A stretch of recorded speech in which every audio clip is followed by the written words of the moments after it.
এই সংসারে আপনার সব থেকে বড় বন্ধু কে? কেউ বলবেন ছোটবেলার বন্ধুরা, কেউ বলবেন মাতা পিতা, কেউ বলবেন ঈশ্বর। এবারে বলুন যে এই সংসারে আপনার সব থেকে বড় শত্রু কে?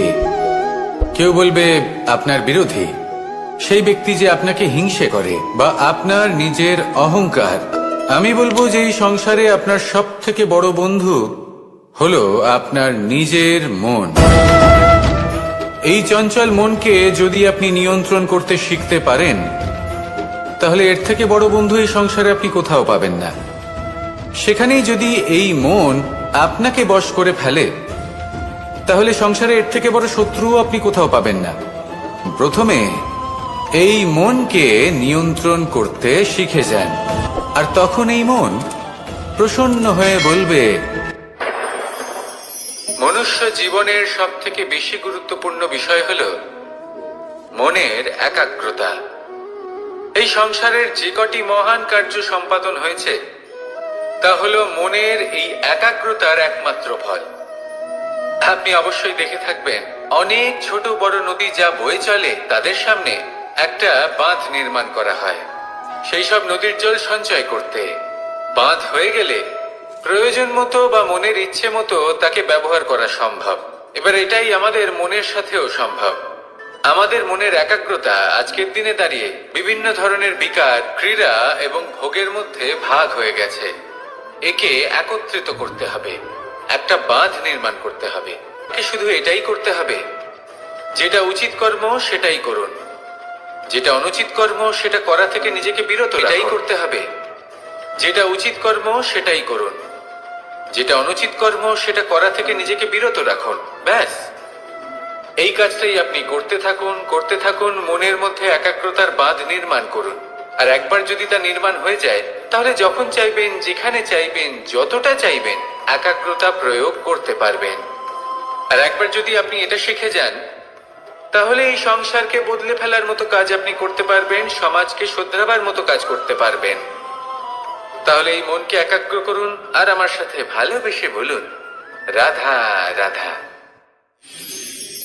আমরা সবাই ফল খাই, কিন্তু আমাদের সেই ফলই প্রিয় হয় যে পরিপক্ক হয়ে ওঠে, যেটা নম্র হয়, আর যে ফল অনেক বেশি মিষ্টি আর সুস্বাদু হয়ে থাকে, যাদের রঙে বাহার দেখা যায়। সেইভাবে জীবনে আমরা নানান মানুষের সাথে পরিচিত হই, কিন্তু সেই মানুষই আমাদের মন ছুঁয়ে যায় যারা বিনম্র স্বভাবের, যাদের বাণী খুব মধুর, যাদের অন্তরে আত্মবিশ্বাসের একটা তেজ, একটা রং দেখা যায়। এবার এমন ব্যক্তি আমরা কি করে হব? ঠিক সেইভাবেই যেমন একটা ফল রোদ, বর্ষা, শীত, বায়ু এই সকল সংকটময় পরিস্থিতির সম্মুখীন হয়ে পরিপক্ক হয়ে ওঠে, সেইভাবেই মানুষ সংকটময় পরিস্থিতির সম্মুখীন হয়ে পরিপক্ক হয়ে ওঠেন। যদি এই সংকটের সম্মুখীন হন, তাহলে অভিজ্ঞ হবেন, আর এই অভিজ্ঞতাই শিক্ষা দিয়ে যাবে। এই অভিজ্ঞতা আমাদের শিখিয়ে দেয় যে আমাদের বিনম্র থাকতে হবে। অহংকার করে কোনো লাভ নেই। মধুর বাণীর যে কি মূল্য তা আমরা শিখতে পারি। এই অভিজ্ঞতাই আমাদের বুঝিয়ে দেয় যে উচিত অনুচিত কোনটা, আমাদের দৃষ্টিভঙ্গি তৈরি করে, আর এই দৃষ্টিভঙ্গি দ্বারা আত্মবিশ্বাস জাগ্রত হয়। সেই জন্য জীবনে কখনো বিপদ থেকে দূরে পালাবেন না, সেগুলোর সম্মুখীন হন, অভিজ্ঞতা লাভ করুন, তার থেকে শিক্ষা লাভ করুন, এইভাবেই পরিপক্ক হবেন। আসুন আমার সাথে ভালোবেসে বলুন, রাধা রাধা। ধন সঞ্চয় করা সম্ভব, আর সেই জন্য ধন সব থেকে বেশি মূল্যবান সম্পত্তি নয়। এবার আপনি বলবেন, এ আমি কি বলছি? এই ধন খুব মূল্যবান, আমরা সকলে অর্জন করতে ব্যস্ত। সেটা এই কারণে, কারণ আপনারা জানেন না এই সংসারের সব থেকে বেশি মূল্যবান সম্পত্তি কি।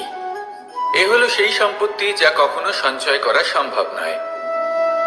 আপনার কাছে যতই ধন থাকুক, তা দিয়ে আপনি স্বাস্থ্য লাভ করতে পারেন, বাড়ি কিনতে পারেন, আদি ইত্যাদি, কিন্তু আপনি যতই ধনী হন না কেন, ফেলে আসা দিনের একটা মুহূর্ত আপনি লাভ করতে পারবেন না। এই একটা মুহূর্ত, এই সময়, এটাই হলো সংসারের সব থেকে মূল্যবান সম্পত্তি। একবার চলে গেলে তা কখনোই ফিরে আসে না। আর এই মুহূর্ত যতই চলে যাক না কেন, আমরা স্মৃতির মাধ্যমে সেগুলি যাপন করতে পারি। তার আনন্দ উপভোগ করতে পারি, আর যার সাথে আমরা সময় অতিবাহিত করেছি তার স্মৃতিতে আমরা চিরকাল জীবিত থাকতে পারি।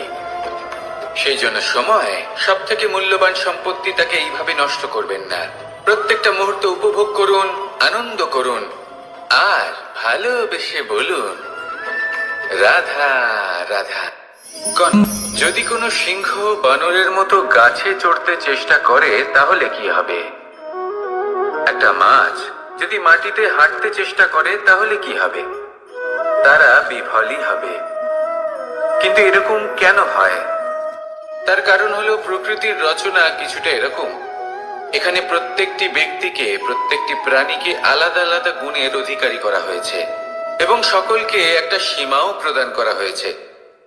এবার এই যে বৃক্ষ, পশু, পাখি, এদের মধ্যে সেই ক্ষমতাই নেই যে এরা নিজেদের যাচাই করতে পারবে, নিজেদের সীমাগুলো বুঝতে পারবে, নিজেদের সদ্গুণগুলো চিনতে পারবে। এরা সেটা করতে পারবে না। কিন্তু মানুষ তো আলাদা। মানুষের কাছে সেই বিশেষ শক্তি আছে যে তারা পূর্ণরূপে নিজেদের যাচাই করতে পারবে, নিজেকে পূর্ণরূপে বুঝতে পারবে, নিজের দোষ, নিজের অপগুণ, নিজের সদ্গুণ, নিজেদের সীমাগুলো তারা বুঝতে পারবে। আর এটা অত্যন্ত গুরুত্বপূর্ণ। কথায় আছে যে যদি সাফল্য লাভ করতে হয় তাহলে নিজেকে যাচাই করে নিতে হবে। তাই নিজেকে যাচাই করুন, নিজের সাথে পরিচিত হয়ে যান এবং জীবনে কর্ম করতে থাকুন। সাফল্যের শিখরে অবশ্যই পৌঁছে যাবেন। আর ওখানে যদি যান তাহলে এই মন প্রসন্ন হয়ে অবশ্যই বলবে রাধা রাধা। বনের মধ্যে যদি আপনি কোনো বিষাক্ত সাপ দেখেন তাহলে কি করবেন? আপনি তখনই তার থেকে দূরে পালাতে চেষ্টা করবেন। আর এটা কেন করবেন? নিজের রক্ষার্থে। এই কথা আমি নয় মেনে নিলাম, কিন্তু নিজের জীবনে এটা করেন না কেন? আপনি যেখানেই যান, যে স্থানেই যান না কেন, প্রত্যেক সময়, প্রত্যেক মুহূর্তে এমন বিষাক্ত সাপ আপনি অবশ্যই খুঁজে পাবেন। আর সেই সাপ নয় যাদের আপনি বনে খুঁজে পাবেন, এরা হলো সেই সাপ যা আপনাকে পাপ করতে বাধ্য করবে। আপনার অন্তরের বাসনা, ক্রোধ, অহংকার, লোভ, ঈর্ষা, এদের বৃদ্ধি ঘটাবে। দেখুন, বনের এই সাপ আপনাকে একবার ছেড়ে দিতেও পারে, ছোবল নাও মারতে পারে, কিন্তু এই যে পাপরূপী সাপ আছে তা অবশ্যই ছোবল মারবে। কর্ম যদি করেন তাহলে অবশ্যই ফল পাবেন। সেই জন্য যখনই কোথাও যাবেন, যদি এমন কাউকে দেখেন, যদি এমন কিছু দেখেন যে আপনাকে পাপ করতে বাধ্য করছে, তাহলে সেই মুহূর্তে সেখান থেকে পালিয়ে যান। যেমন বনের সাপ দেখে আপনি পালাতে থাকেন। সৎকর্মের রক্ষা অত্যন্ত আবশ্যক। আসুন আর আমার সাথে ভালোবেসে বলুন রাধা রাধা। কি সুন্দর একটা শব্দ। এর অনেকগুলো রূপ রয়েছে, অনেকগুলো অর্থও রয়েছে। প্রথম অর্থ হলো স্বর্ণ, অর্থাৎ সম্পত্তি। দ্বিতীয় অর্থ ধুতুরা, অর্থাৎ গাছের ছোট একটা বীজ যা কিনা অত্যন্ত শক্তিশালী হয়। যদি বেশি মাত্রায় এর প্রয়োগ করা হয় তাহলে এটা বিষময় হয়ে উঠতে পারে। এই হলো সেই ধুতুরা যার প্রয়োগ মহাদেবের পুজোতে করা হয়। এবার প্রশ্ন হলো এটাই যে এই স্বর্ণ এবং এই ধুতুরার মধ্যে মিল কি রয়েছে? মিল হলো এটাই যে এই দুটোই মানুষকে মত্ত করে তোলে। ধুতুরা মানুষকে তখন মত্ত করে যখন তাকে সেবন করা হয়, কিন্তু স্বর্ণ, ধন, সম্পত্তি, মানুষ এটা যতটাই অর্জন করে নেয় সেটাই যথেষ্ট। এই স্বর্ণ মানুষের ভাবনা চিন্তা করার ক্ষমতাকে বশ করে ফেলে। মানুষ সম্পত্তির লোভে মত্ত হয়ে ওঠে, কারণ যে যত চমৎকারী, যতটা অমূল্য হয় তাকে সামলানো কিন্তু ততটাই কঠিন, তাই না? তাই মনে রাখবেন, ধন, স্বর্ণ, সম্পত্তি এগুলো ধুতুরার থেকেও অনেক বেশি বিষাক্ত হতে পারে। তাই এর ওপর আত্মসংযমের একটা কবচ পরিয়ে রাখবেন এবং বিবেকের শক্তির সাথে এগুলো প্রয়োগ করুন, তবেই কল্যাণ হবে। আসুন আমার সাথে ভালোবেসে বলুন, রাধা রাধা। রোগ যদি এসে থাকে তাহলে তার ওষুধও অবশ্যই আসে। সমস্যা যদি আসে তাহলে সেই সমস্যার সমাধানও নিজে থেকেই আমাদের কাছে চলেই আসে। এই সংসার, এই জীবনের শুধুমাত্র একটাই নিয়ম আছে, আর তা হলো এটাই, এই সংসার হলো একটা চক্রের মতো। এতে শাশ্বত বলে কিছু নেই, নিত্য বলে কিছু নেই। আর যা কিছুই রয়েছে সব বদলাতে চলেছে। যদি আপনার জীবনে দুঃখ থাকে, সমস্যা থাকে, যদি আপনি বিপদ দ্বারা আচ্ছন্ন, তাহলে মনে রাখবেন সবকিছু বদলে যেতে চলেছে। দুঃখের সময় কাঁদবেন না, মনকে আরো দুঃখী করে তুলবেন না, কারণ এখানে যা কিছুই এসেছে তা যাওয়ার জন্যই এসেছে। তাহলে এত চিন্তা কিসের? আনন্দ সহকারে জীবন যাপন করুন, আর আমার সাথে ভালোবেসে বলুন, রাধা রাধা। মানুষের জীবনে তিনটি গুণ অত্যন্ত প্রয়োজনীয়: শ্রদ্ধা, বিনম্রতা, যোগ্যতা। যদি জ্ঞান লাভ করতে চান তাহলে শ্রদ্ধার প্রয়োজন, যদি মান লাভ করতে চান তাহলে স্বভাবে বিনম্র হওয়া প্রয়োজন, আর যদি মনোবাঞ্ছিত স্থান লাভ করতে চান তাহলে যোগ্যতার প্রয়োজন। বিষয়টা সহজ। শ্রদ্ধা আপনাকে জ্ঞান দেবে, নম্রতা আপনাকে মান, আর যোগ্যতা উচিত স্থান দেবে। কিন্তু যদি আপনি এই তিনটি গুণ সম্মিলিত করেন তাহলে এমন কিছু লাভ করবেন যা এই সব কিছুর থেকে অনেক ঊর্ধ্বে। সম্মান। আর এ হলো সেই সম্মান যা প্রত্যেক মানুষের নিজের জীবনে লাভ করতে চেষ্টা করা উচিত, কারণ এই হলো সেই সম্মান যার কারণে আপনি চলে যাওয়ার পরেও এই সংসার আপনাকে ভালোবাসবে আর মনে রাখবে। আসুন আমার সাথে ভালোবেসে বলুন, রাধা রাধা। জীবনে গতি অত্যন্ত গুরুত্বপূর্ণ, মতিও হলো গুরুত্বপূর্ণ, এবং তার থেকেও বেশি গুরুত্বপূর্ণ হলো সঙ্গতি। একটা জলের ফোঁটা, তার মধ্যে গতি থাকে, প্রকৃতির মধ্যে তা লাভ করার ইচ্ছে নিহিত থাকে, কিন্তু এই যে সঙ্গতি তা নির্ধারিত করে যে এই জলের ফোঁটা ঝিনুকের মুখে পড়ে মুক্ততে পরিণত হবে নাকি বিষাক্ত সাপের মুখে পড়ে বিষে পরিণত হবে। এবার দেখুন, এই জঞ্জাল স্বর্ণকারের দোকানের সামনেও থাকে এবং জঞ্জাল একজন ব্যবসাদারের দোকানেও থাকে, কিন্তু জঞ্জাল যা স্বর্ণকারের দোকানে থাকে তা ব্যবসাদারের দোকানের জঞ্জালের থেকে অনেক বেশি মূল্যবান, কারণ তার মধ্যে সোনার কণার সঙ্গতি থাকে। সেই জন্য জীবনে সঙ্গতির উপর বিশেষ গুরুত্ব দেবেন। যেমন সঙ্গতি তেমনই আপনি হবেন। আসুন আমার সাথে ভালোবেসে বলুন, রাধা রাধা। প্রত্যেক প্রাণী ভালোভাবে জীবন যাপন করতে চান, এটা তাদের স্বভাবে আছে এবং ভাবাটা অনুচিত নয়। কিন্তু একটা ভালো জীবনের গুরুত্বপূর্ণ অংশ কোনটা? বসবাসের স্থান, সেই স্থান যেখানে আমরা জীবন অতিবাহিত করি। এবার মানুষ ভাবতে পারেন যে একটা ভালো বাসস্থানের অর্থ কি? সেই স্থান যেখানে সহজে জল পাওয়া যায়, যেখানে শুদ্ধ বায়ু পাওয়া যায়, যেখানে আনাজ উৎপন্ন হয়। এটা জীবনযাপনের জন্য পর্যাপ্ত বটে, কিন্তু ভালো জীবন যাপনের জন্য আরো একটা কথা আপনাকে বুঝতে হবে। সাধু, জ্ঞানী, পণ্ডিত ব্যক্তি, এই সকল মহাপুরুষ, এনাদের যে বাসস্থান তা অত্যন্ত বিশেষ হয়। এখানে এক ধরনের বিশেষ ইতিবাচক শক্তি থাকে, এমন একটা স্থান যেখানে দেবতারাও বিচরণ করেন। জীবন আমরা সবাই যাপন করি, কিন্তু জীবনের উদ্দেশ্য শুধুমাত্র জীবন যাপন করা নয়। জীবনের উদ্দেশ্য হলো মুক্তি লাভ করা।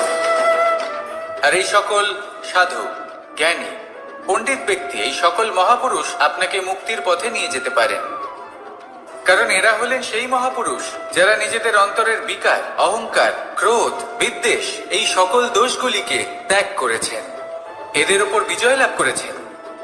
এমনই একজন ব্যক্তি আপনাকে মুক্তির পথে নিয়ে যেতে পারে।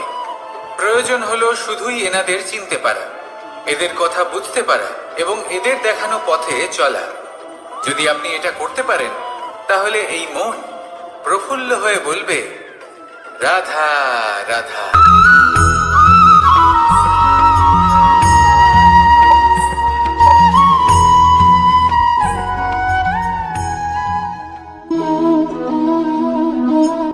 এই শুকনো পাতাটিকে দেখুন, নিষ্প্রাণ হয়ে পড়েছে।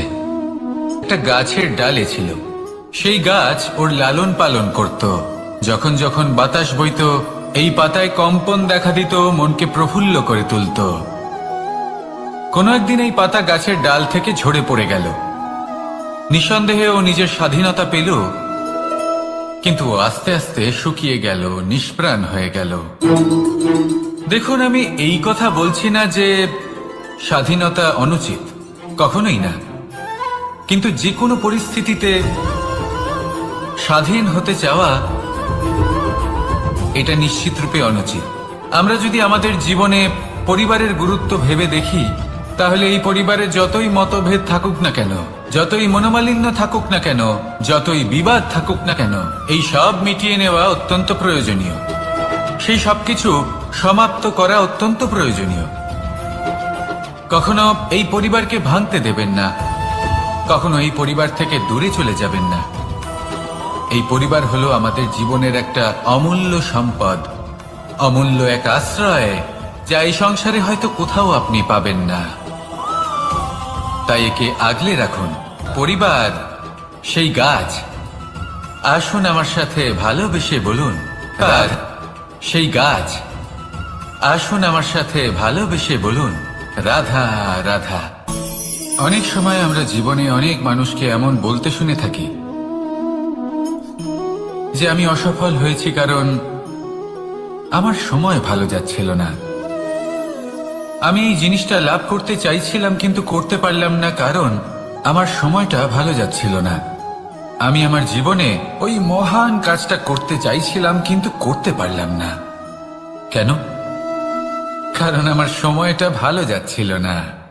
কিন্তু যে মুহূর্তে ভালো সময় আমার জীবনে আসবে, আমি সব কিছু প্রাপ্ত করব।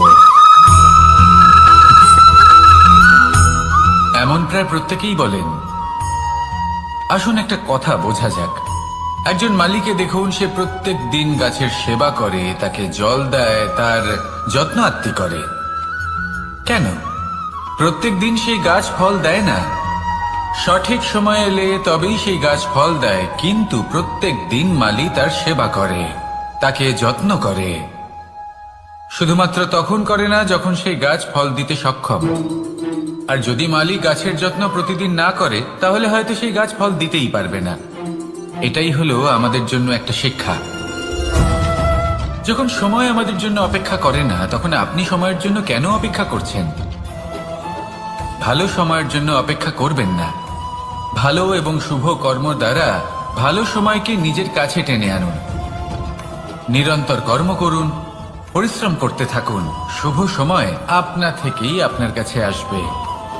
আসুন আমার সাথে ভালোবেসে বলুন, রাধা রাধা। একে বালি বলুন, মাটি বলুন বা ধুলো বলুন, এ দিয়ে কত কিছু করা সম্ভব। এ দিয়ে আপনি নিজের বাসস্থান নির্মাণ করতে পারেন, প্রাচীর গড়ে তুলতে পারেন, অট্টালিকা নির্মাণ করতে পারেন। কিন্তু যদি এই বালিকে আপনি মুষ্টিবদ্ধ করে রাখতে চান, তাহলে তা হাত থেকে ফসকে যাবে। আপনি কখনোই একে মুষ্টিবদ্ধ করতে পারবেন না। এরকমই হয় আমাদের জীবন, আর এরকমই হয় সময়। এই মুষ্টিবদ্ধ করা বালির মতো। সময়কে আমরা বাধা দিতে পারবো না, আটকেও রাখতে পারবো না। এ হলো প্রবাহমান। জন্ম থেকে মৃত্যু পর্যন্ত এই যে সময়, তা খুবই সীমিত। আর এই সময় আমরা যেটাই করি তার দ্বারাই আমাদের মূল্য নির্ধারিত হয়। আর এই সংসার থেকে চলে যাওয়ার পরেও এই সংসার এই সব কর্মের জন্যই আমাদের মনে রাখে। তাই যদি আপনি এটা ভাবেন যে আজ যে কর্ম করার ছিল আমি না হয় কাল করে নেব, কাল আমার লক্ষ্যে পৌঁছানোর কথা ছিল আমি পরশু পৌঁছবো, না, এই সময় খুব মূল্যবান, একে নষ্ট করবেন না। এই সময়কে সদ্ব্যবহার করুন, মহান হবার পথে অগ্রসর হন। একে যদি মুষ্টিবদ্ধ করে রাখার চেষ্টা করেন, এই সময় থেমে থাকবে না। আসুন আমার সাথে ভালোবেসে বলুন, রাধা রাধা।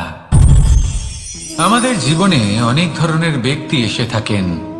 কেউ কেউ আমাদের সাথে থেকে যান, কেউ আমাদের থেকে দূরে চলে যান। কেউ ভালো মানুষ হন, কেউ খারাপ মানুষ। কিন্তু আমরা সবসময় সেই সময়টাকে নিয়ে দুঃখ প্রকাশ করি যখন আমাদের জীবনে কোনো খারাপ ব্যক্তি প্রবেশ করেন। তারা আমাদের খারাপ অনুভূতি দেন, দুঃখ দেন, কষ্ট দেন। আমরা সবাই তাকে ভালো মন্দ কথা বলি। কিন্তু কেন? এমন বিভিন্ন ধরনের মানুষ, খারাপ মানুষ, ভালো মানুষ সবার জীবনেই আসেন এবং সকলকেই একটা অমূল্য শিক্ষা দান করে যান। এবার আপনি নিজেই ভেবে দেখুন, জীবনে যখন প্রথমবার আপনি আগুন স্পর্শ করেছিলেন, তখন আপনি একটা শিক্ষা লাভ করেছিলেন যে আমাকে আগুনের থেকে একটু দূরে থাকতে হবে। তারপর আস্তে আস্তে আপনি শিখলেন যে কিভাবে এই আগুনকে নিয়ন্ত্রণে রাখতে হবে। তারপর আপনি শিখলেন যে কিভাবে নিজের জীবনে তাকে প্রয়োগ করতে হবে, তা সে অন্ধকারে প্রকাশ লাভ করার জন্য হোক বা খাবার বানানোর জন্য। সেইভাবেই কোনো খারাপ ব্যক্তি যখন আপনার জীবনে আসে, কোনো শিক্ষা দিয়ে যান, তার প্রতি কৃতজ্ঞ থাকুন। তার বিষয় খারাপ ভাবার বা খারাপ অনুভূতি নিয়ে থাকার কোনো প্রয়োজন নেই। সেই শিক্ষা লাভ করুন। সংসারে আমাদের জীবনে যখন কোনো সুখ বা দুঃখ আসে, তার জন্য আমরা কাউকে না কাউকে অবশ্যই দায়ী করে থাকি, তাই না? এই ব্যক্তি আমাদের সাথে এরকম কাজ করেছেন, তাই আমার সাথে এমন হলো। ওই ব্যক্তি যদি এমনটা না করতেন, তাহলে আজ আমি ওই স্থানে পৌঁছতে পারতাম। সবই আপনার দৃষ্টিভঙ্গির ওপর নির্ভরশীল। আর যদি আপনার দৃষ্টিভঙ্গি এমন হয়, তাহলে তা অনুচিত। সত্যি কথা বলতে, এই সংসারে ভিন্ন ভিন্ন ধরনের মানুষ আছে। এটা আপনার উপর নির্ভর করছে কিভাবে তাদের স্বাগত জানাবেন। একবার ভাবুন, আমি আমার দুটো হাত সামনে নিয়ে এলাম, দুটো মুঠো খুলে দিলাম। দুই প্রকারের মানুষ আসবেন, কিছু না কিছু দিয়ে যাবেন। এই মুঠো যদি আমি বন্ধ করে দিই, তাহলে না কেউ আমাকে কিছু দিতে পারবে, না আমার কিছু যাবে আসবে। নিশ্চয়ই বুঝতে পারছেন এই দুই ধরনের ব্যক্তি কারা এবং তারা কি দিয়ে যান। আমি যদি নিজের মুঠো খুলে দিই, তাহলে কিছু ভালো মানুষ আসবেন, আমাকে আনন্দ, সন্তুষ্টি, জ্ঞান প্রদান করে যাবেন, ভালো অভিজ্ঞতা দিয়ে যাবেন। কোনো খারাপ ব্যক্তি যদি আসেন, তাহলে তিনিও খারাপ অভিজ্ঞতা দেবেন, যার থেকে আমি শিক্ষা লাভ করব। এই সব কিছু আমি লাভ করতে পারি। মুঠো যদি বন্ধ করে রাখি, তাহলে আমি কিছুই পাবো না। দেখুন, এই সংসারে প্রত্যেকের জীবনে এরকম। প্রত্যেকের জীবনে সবকিছুই আছে, ভালো খারাপ দুই মানুষই আছে। ভালো অভিজ্ঞতা আছে, খারাপ অভিজ্ঞতা আছে। নির্ভর করছে আপনার উপর যে আপনি কি করবেন, এনাদের স্বাগত কিভাবে জানাবেন, কার থেকে কি বুঝবেন, কি শিখতে পারবেন, আর কোন দৃষ্টিভঙ্গি নিয়ে অগ্রসর হবেন। এটাই নির্ধারণ করবে যে আপনার জীবন কেমন হবে। আসুন আমার সাথে ভালোবেসে বলুন, রাধা রাধা। জীবনে যখন কোনো ব্যক্তি নিজের লক্ষ্য প্রাপ্তির জন্য নিরন্তর পরিশ্রম করতে থাকেন, চেষ্টা করতে থাকেন, তখন তিনি কষ্ট অনুভব করেন। কখনো শারীরিক কষ্ট, কখনো মানসিক কষ্ট। এবার উনি এটা ভাবতে থাকেন যে আমি কি উচিত করছি নাকি অনুচিত করছি। কারণ অন্যদিকে এমন একজন ব্যক্তিও আছেন যিনি একদমই পরিশ্রম, চেষ্টা করছেন না। তিনি মদিরা পান করেন, বিলাসিতায় জীবন কাটান, অলস প্রকৃতির হয়ে ওঠেন, নিদ্রাতে বিলীন হয়ে থাকেন আর ভাবেন যে তিনি সুখ লাভ করছেন। কিন্তু এরকম কেন হয়? কারণ যখন আমরা সৎ পথে থাকি, উচিত পথে চলি, লক্ষ্য প্রাপ্ত করার জন্য চেষ্টা করতে থাকি, তখন আমাদের ভেতরে থাকা নেতিবাচক শক্তি এবং পাপ এই দেহকে ত্যাগ করে দেয়। আর এই অনুভূতিটাই আমাদের দুঃখের অনুভূতি দেয়, কষ্ট দেয়। এবার সেখানে যদি আমরা কুপথে চলি, অনুচিত পথে চলতে থাকি, তাহলে আমাদের ভেতরে থাকা পুণ্য এবং ধনাত্মক শক্তি আমাদের দেহ ত্যাগ করে দেয়। আর এই অনুভূতির কারণেই আমরা সুখ অনুভব করি। কিন্তু কখনো ভাববেন যে এই সুখ বেশি সময় পর্যন্ত থাকে না।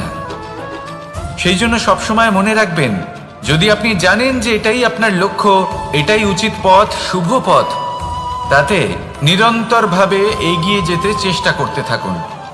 এই কষ্ট আপনাকে সুখের পরাকাষ্ঠায় কখন পৌঁছে দেবে তা আপনি জানতেই পারবেন না। আসুন আমার সাথে ভালোবেসে বলুন, রাধা রাধা। প্রত্যেক মানুষ নিজের জীবনে হীরক তথা হীরে এবং দর্পণ এই দুই দেখেছেন। এই দুই হলো সাদা এবং এরা দুজনেই আলোর প্রতিফলন ঘটায় এবং এরা দুজনেই উজ্জ্বল হয়ে ওঠে। আপনি হয়তো মনে মনে ভাবছেন যে এটা কি ধরনের তুলনা করছি। একটা হীরে তো রত্ন, তার মূল্য দর্পণের থেকে অনেক গুণ বেশি। কিন্তু হীরে থাকাতে দর্পণের মূল্য কিন্তু কোনো অংশে কমে যায় না, তাই না? মানুষ যখন হীরে নিজের হাতে নেয় তখন সবার আগে কি খোঁজে? দর্পণ, যাতে তার মধ্যে দিয়ে দেখে সে বুঝতে পারে যে সেই হীরে আদৌ তার শোভাবর্ধন করছে কিনা, তাকে ভালো দেখাচ্ছে কিনা, প্রসাধনের জন্য সেটা ব্যবহার করা ঠিক হবে কিনা। অর্থাৎ হীরের উপস্থিতিতে দর্পণের গুরুত্ব কম হলো না, দর্পণের কারণে হীরের মূল্য বোঝা গেল। আমাদের জীবনেও ঠিক এরকমই ঘটে। আপনারা যদি সংসারে নিজের আশেপাশে দেখেন, এমন অনেক মানুষ দেখতে পাবেন যারা নিজেদের ক্ষেত্রে মহান স্থানে পৌঁছেছেন, নিপুণ এবং শ্রেষ্ঠ হয়েছেন। আর তাদের মধ্যে আপনার নিজের মনে হয় যেন আপনি হলেন দর্পণ। নিজেকে ছোট মনে করবেন না। আপনার মূল্য কম হচ্ছে না, আপনার নিজস্ব মূল্য আছে।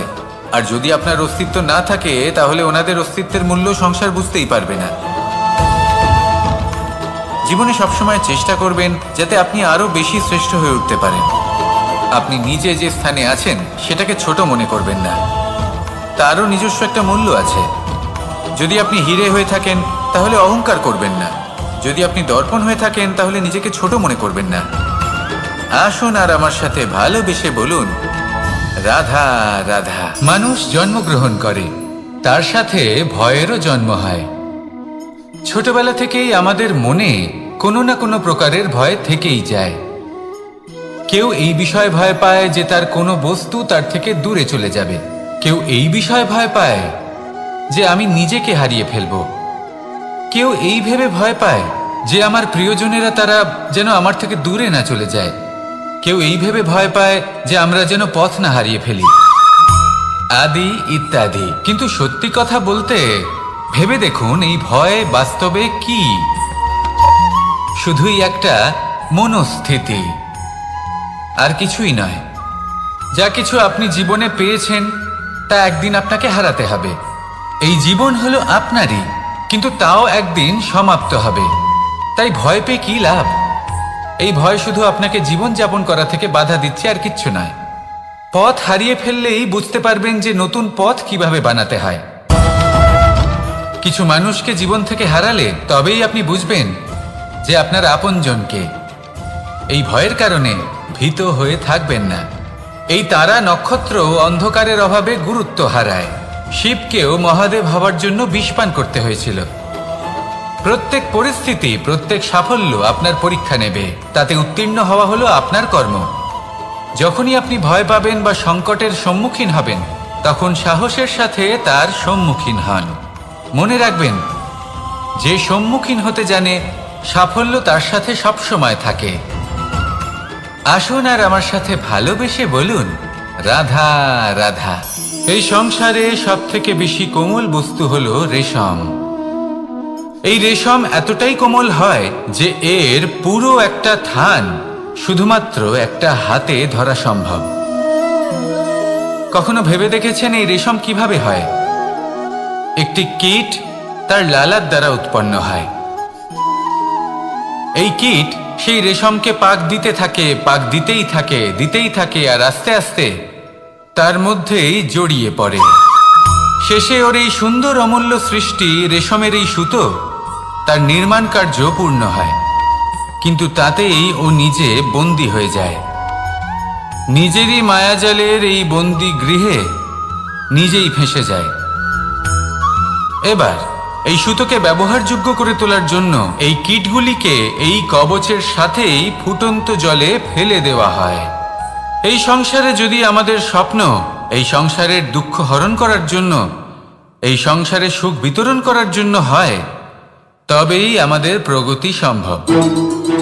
যদি আমাদের এই স্বপ্ন শুধুই আমাদের এবং আমাদের স্বার্থ সিদ্ধির জন্য হয়, তাহলে এই স্বপ্ন আমাদের অন্ধ করে দেবে, আমাদের অন্ধকারের পথে নিয়ে যাবে, আর আমরাও সেই কীটের মতো হয়ে যাব। নিজেদেরই মায়াজালে আমরা নিজেই ফেঁসে যাব, আর শেষে আমরা যদি কিছু লাভ করি তা হবে একাকিত্ব, অন্ধকারময় মৃত্যু।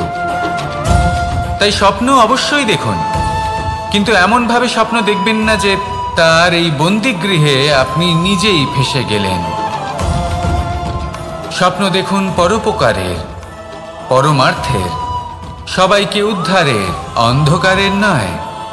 তবেই কল্যাণ হবে, আর তবেই এই হৃদয় প্রসন্ন হয়ে বলবে রাধা রাধা। মানুষ যখন এই সংসারে প্রবেশ করে, অর্থাৎ জন্মগ্রহণ করে, তখন নিশ্চিন্তে থাকে, আনন্দে থাকে। কিন্তু যেই মাত্র তার মধ্যে বোধশক্তি আসে, তখন সে চিন্তা করতে শুরু করে। চিন্তা ভবিষ্যতের, সেই সমস্ত বিষয় নিয়ে চিন্তা করে যা ওর হাতে নেই। তারপর বড় হয়, বিবাহ সম্পন্ন হয়, গৃহস্থ জীবন যাপন করে, তারপর আবার চিন্তায় মগ্ন হয়ে যায়। ভাবে এই যে আমার পরিবার, আমি কি ঠিকমতো তার খেয়াল রাখতে পারছি? কাল যখন আমি এই সংসার থেকে চলে যাব, তখন আমার এই পরিবারের দেখাশোনা কে করবে? শেষ পর্যন্ত এই পরিবার তো আমারই উত্তরদায়িত্ব। যাক, আপনাকে একটা প্রশ্ন করি। এই সংসারে আসার পূর্বে আপনি কি এই প্রশ্ন করেছিলেন, এটা ভেবেছিলেন যে আমাকে ছাড়া এই সংসার কিভাবে চলবে? করেননি, তাই তো?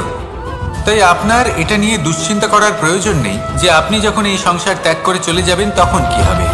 আপনি যখন ছিলেন না তখনও এই সংসার চলছিল, আপনি যখন এই সংসার ত্যাগ করবেন তখনও এই সংসার চলতে থাকবে।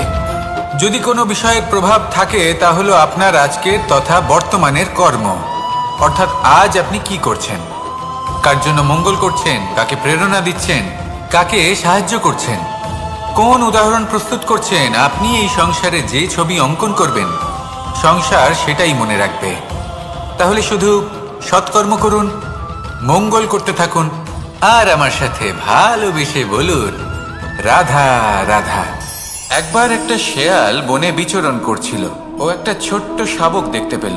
ও ভাবলো আজ একেই আমি খাবার হিসেবে গ্রহণ করব। আশেপাশে দেখলো কেউ দেখছে না তো, কেউ ছিল না, আর সেই শাবকের ওপর আক্রমণ করল, যা হলো একটা ঘোর অপরাধ। বনের নিয়ম অনুসারে আপনি কখনোই শাবকের ওপর আক্রমণ করতে পারেন না। তারপর এই খবরটা যখন রাজা সিংহ জানতে পারলেন, সভার আয়োজন করলেন। কিন্তু সেখানে শেয়াল বলল, আমি তো এরকম কিছু করিনি। কিন্তু যদি আপনি এরকম বলেন, কোনো প্রমাণ দিন, এর কোনো সাক্ষী আছে? তখন রাজা সিংহ পেঁচাকে ডেকে পাঠালেন, যে সেই মুহূর্তে বৃক্ষের শাখার ওপর বসেছিল, সে সব কিছু দেখেছিল। পেঁচা সব সত্যি কথা বলল, আর শেয়ালকে মৃত্যুদণ্ড দেয়া হলো। এবার এই কাহিনী আমি আপনাকে কেন শোনালাম? কারণ মানুষও কখনো কখনো এরকম কর্ম করেন যা শিয়াল করেছে। এটা ভাবেন কেউ দেখছে না যখন, আমি অনুচিত কর্ম করতেই পারি। কিন্তু না, আপনি যাই করুন না কেন, কেউ না কেউ অবশ্যই তা দেখছে। কোনো ব্যক্তি না হলেও কোনো প্রাণী, না হলে কোনো যক্ষ বা দেব বা প্রেত। যদি এনারা কেউ না দেখেন, তাহলে ধরিত্রী মাতা দেখেন, যেখানে দাঁড়িয়ে আপনি সেই কর্ম করছেন, তাই না? তাই একটা কথা সবসময় মনে রাখবেন, কে দেখছেন কে দেখছেন না সেই বিষয়ে ভাবা ছেড়ে দিন। এটা খুব সহজ কথা। আপনি যদি উচিত কর্ম করেন, উচিত ফল পাবেন। যদি অনুচিত কর্ম করেন, তাহলে আপনি অনুচিত ফল অবশ্যই পাবেন। সেই জন্য উচিত পথে চলতে থাকুন, উচিত কর্ম করতে থাকুন, আর আমার সাথে ভালোবেসে বলুন রাধা রাধা। সুখ, দুঃখ এবং শক্তি, এই তিন হলো এই সংসারের ত্রিদেবের মতো। আমাদের জীবনে যা কিছু ঘটছে এই তিনটির ভিত্তির উপরেই হচ্ছে। আসলে এই সংসারের একটা নিয়ম আছে, যখনই আপনি কিছু লাভ করেন, এই সংসার আপনার পরীক্ষা নেয়। এটা জানার জন্য আপনার পরীক্ষা নেয় যে আপনি যা কিছুই লাভ করেছেন, আপনি কি আদৌ সেটার যোগ্য কি না। ঠিক সেইভাবেই এই সুখ, দুঃখ এবং শক্তি আপনার পরীক্ষা নিয়ে থাকে।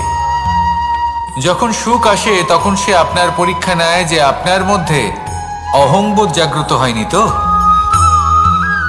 যদি অহংবোধ চলে আসে তাহলে সুখ সেখানেই সঙ্গ ত্যাগ করে। দুঃখ আপনার ধৈর্যের পরীক্ষা নিতে থাকে, আর যদি আপনার মধ্যে ধৈর্য না থাকে তাহলে এটা আপনাকে আরো বেশি দুঃখের গভীর অন্ধকারে ঠেলে দেবে। সেখানে শক্তি পরীক্ষা নেয় আপনার বিনম্রতার। যদি আপনি বিনম্র না হন তাহলে হয় এই শক্তি আপনার সঙ্গ ত্যাগ করবে, নয় এই শক্তি বিনম্রতার অভাবে আপনার পতনের কারণ হতে পারে। এই সংসারে যে কোনো ব্যক্তি যিনি এই পরীক্ষায় উত্তীর্ণ হয়ে থাকেন, এই জীবনে তিনি সাফল্য লাভ করেন। আসুন আমার সাথে ভালোবেসে বলুন, রাধা রাধা। আমি মনুষ্যরূপে জন্ম নিয়েছি এবং সমস্ত কর্ম এই রূপেই করেছি, কিন্তু আশ্চর্যের বিষয় হলো যে আজও মানুষ আসেন এবং হাত জোড় করে প্রার্থনা করেন যেন আমি ওনাদের সহায়তা করি। আপনাদের একটা কথা বলতে চাই, আমি সকলকে সাহায্য করতে পারবো না, কিন্তু আমি শিক্ষা অবশ্যই দিতে পারবো, জ্ঞান প্রদান করতে পারবো, এমন কিছু জ্ঞান যার ভিত্তিতে মানুষ যা চাইবেন তাই লাভ করতে পারবেন যদি সঠিক কর্ম করতে থাকেন। যখন কংসের অসুররা গোকুলে ধ্বংসলীলা চালাচ্ছিলেন তখন আমি কারোর থেকে সাহায্য চাইনি। লক্ষ্য আছে, আপনি অবশ্যই লাভ করবেন। আর এই মন সুপ্রসন্ন হয়ে বলবে, রাধা রাধা। ভোজন এই সংসারে যেই হোক না কেন, কোনো মানুষ হোক, কোনো প্রাণী হোক, কোনো কীট হোক বা কোনো বনস্পতি হোক, প্রত্যেকের জন্য ভোজন অতি আবশ্যক। কারণ ভোজন থেকেই শক্তি পাওয়া যায়, আর সেই শক্তি দিয়েই সংসারের আমাদের জীবনের সমস্ত কার্য করা যায়। এবার এমন এক ধরনের শক্তি হয় যা শীতের ঋতুতে সূর্য থেকে আমরা পেয়ে থাকি, আর আরেক ধরনের উত্তাপ হয় যা দিয়ে ভোজন রান্না করা হয়, সুস্বাদু নানান ধরনের ভোজন। এবার অত্যন্ত গুরুত্বপূর্ণ হলো যে ব্যক্তি সেই ভোজন বানাচ্ছেন তার মানসিক পরিস্থিতি এবং সেই ব্যক্তি যিনি ভোজন গ্রহণ করছেন তার মানসিক অবস্থা। যখনই আপনি ভোজন বানাচ্ছেন তখন ভালোবাসার সাথে কাজটা করুন, ধন্যাত্মক ভাব নিয়ে, সৎ ভাবনার সাথে, কারণ আপনার এই মানসিক স্থিতি শক্তির আকারে সেই খাদ্যের সাথে মিলেমিশে যায়। আর যখনই আপনি ভোজন গ্রহণ করছেন তখন সদ্ভাবনার সাথে, প্রসন্নতার সাথে গ্রহণ করুন, ধন্যাত্মক ভাব নিয়ে। যদি আপনি প্রসন্নতার সাথে রান্না করেন, প্রসন্নতার সাথে খাদ্য গ্রহণ করেন, তাহলে আপনি প্রসন্নই থাকবেন, আর মন সুপ্রসন্ন হয়েই বলবে, রাধা রাধা। দীপাবলি আমাদের সবথেকে বড় উৎসব। শ্রীরাম রাবণকে পরাস্ত করে 14 বছরের বনবাস কাটিয়ে আবার অযোধ্যায় ফিরে এলেন অমাবস্যার রাত্রে। অযোধ্যায় সবাই খুব প্রসন্ন ছিলেন, খুবই উৎসাহিত ছিলেন।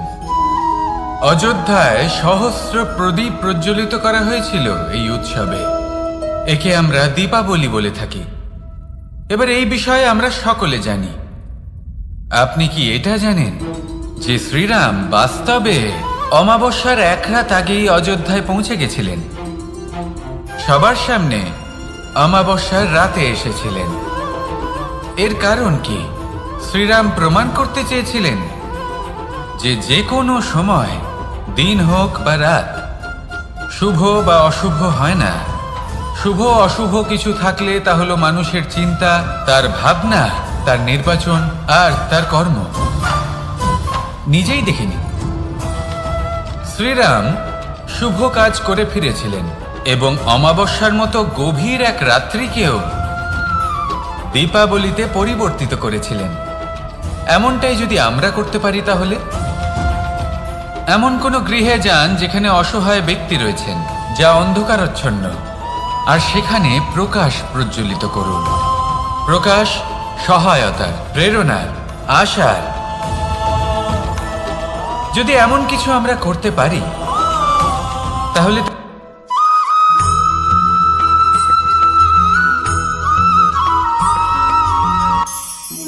আমরা জীবনে এমন অনেক মানুষকে চিনি যারা অত্যন্ত শক্তিশালী, নিজের পরীক্ষা দিতে কখনো পিছপা হন না, খুব কঠোর হন, আত্মপ্রত্যয়ী হন, কিন্তু তাও তারা সাফল্য পান না। কেন? কি কারণ হতে পারে এর? লৌহ মানবের মতো ব্যক্তিত্বের অধিকারী হওয়া সত্ত্বেও তারা সফলতা কেন লাভ করেন না? এবার এটার উত্তর তাদের ব্যক্তিত্বের মধ্যেই লুকিয়ে রয়েছে। লৌহ মানব, লোহা। আপনি কখনো লোহাকে দেখে থাকবেন, অত্যন্ত শক্তিশালী, অত্যন্ত কঠিন, কিন্তু শুধু তখনই যখন সেটা শান্ত থাকে, শীতল থাকে। তাকে উত্তপ্ত করুন, তা আর কঠিন থাকবে না। তার উপরে এক আঘাত করুন আর তার আকৃতি বদলে যাবে। বুঝলেন? যদি আপনিও জীবনে নিজের শক্তি দিয়ে, নিজের নিরন্তর প্রচেষ্টা দিয়ে বড় কিছু করতে চান, তাহলে সর্বপ্রথম একে শান্ত করে রাখুন, একে শীতল করে রাখুন। জীবনে যা পেয়েছেন তাতেই সন্তুষ্টি পেতে শিখুন। এই ক্রোধের তাপে নিজেকে বদলাবেন না। চিনতে শিখুন সেই চিন্তাগুলো যা ক্রোধ বাড়িয়ে দেয়, আর সেগুলোকে শেষ করে দিন, নয়তো সেই রাগ আপনার পতন অবশ্যই ঘটাবে। রাধা রাধা।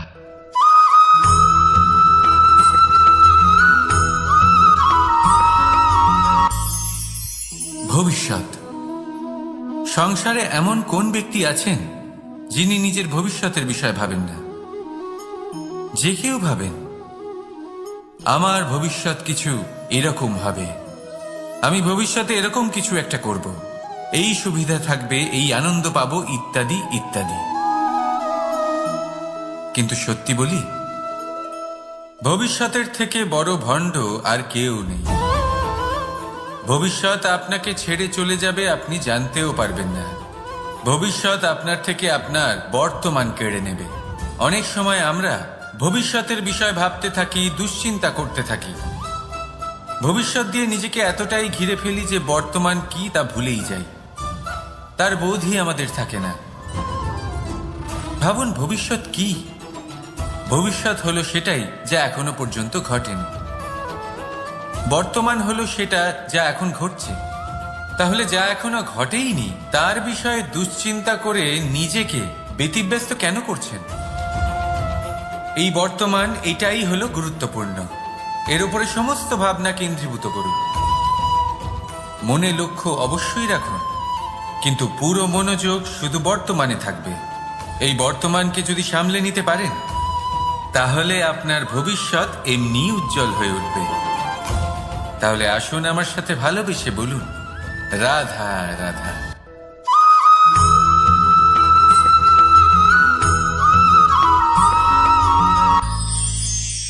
আমরা অনেকবার লোকের থেকে এই কথা শুনেছি, জীবনে যখনই ধন অর্জন করবে বাঁচিয়ে রাখবে। কি হয়, কঠিন পরিস্থিতিতে আপনার খারাপ সময় তা আপনার কাজে আসে। কিন্তু এই কথা কি 100% সত্যি? ভাবুন, এই সমস্ত ধন যে আপনি অর্জন করেছেন তা কি আপনাকে সুস্বাস্থ্য দিতে পারবে? এই সমস্ত ধন কি আপনাকে সুখ এনে দিতে পারবে? পারবে না, তাই না? চলুন আমি আপনাকে একটা কথা বলি। পরমেশ্বর, ঈশ্বর, যদি এই ঈশ্বরের ওপর আপনি বিশ্বাস রাখেন, সর্বদাই ভালো কাজ করেন, সবার মধ্যে প্রেম ছড়িয়ে দেন, আর সবার জন্য শুধু ও শুধুমাত্র শুভকামনা করেন, তাহলে আপনার সাথে কখনো কোনো খারাপ হতে পারে না। তাই সময় বদলান, সময় বদলানোর উপকরণ নয়। আর ভালোবেসে বলুন, রাধা রাধা।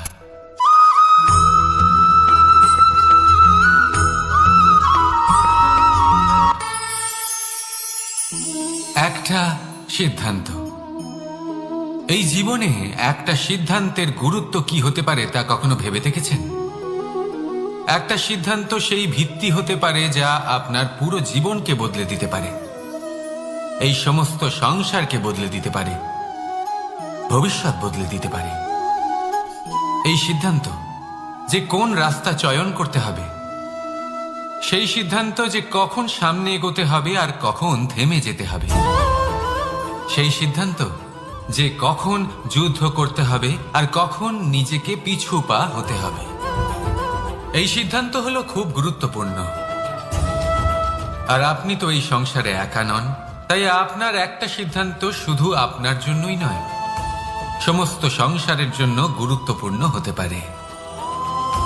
এবার এই সিদ্ধান্ত আপনারই হবে। ভাবনা চিন্তা করে নেবেন, সাফল্য পাবেন। রাধা রাধা।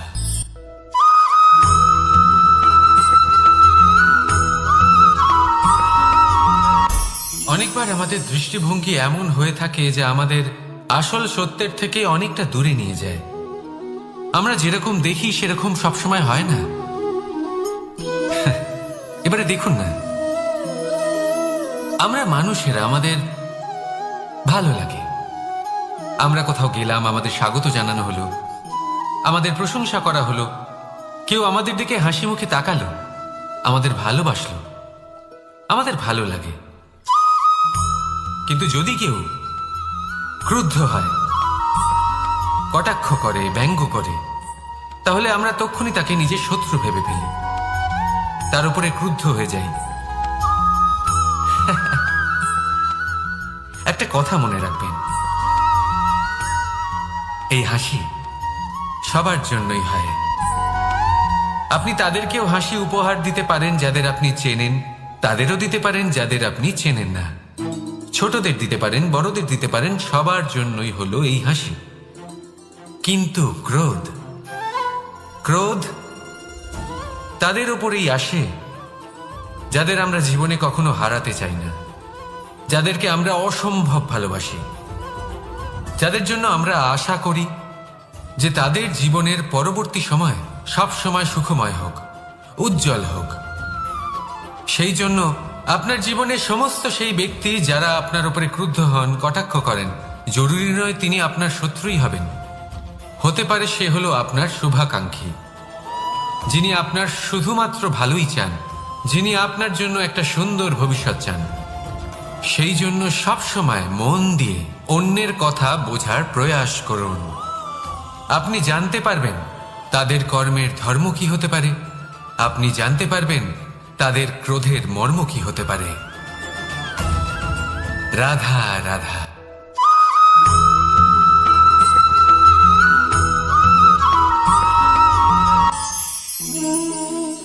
অহংকার এ হলো ছোট একটা শব্দ, কিন্তু এর প্রভাব অত্যন্ত বৃহৎ হয়ে থাকে।